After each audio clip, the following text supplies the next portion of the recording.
喺忙碌嘅都市生活入面，我哋好多時都會感受到壓力，可能會覺得擔心、難過、失望，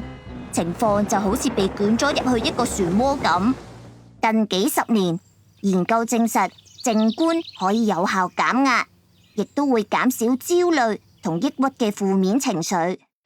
靜觀仲可以幫到我哋喺面對困難嘅時候表現得更加好。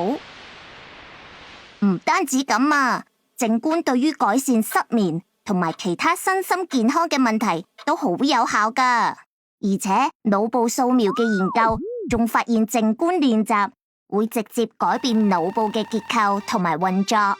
可以改善我哋嘅工作記憶，幫助我哋做嘢更專注。最重要嘅係，靜觀可以幫到我哋更投入生活嘅每一刻，細味生活，感受當下呢份寶貴嘅禮物。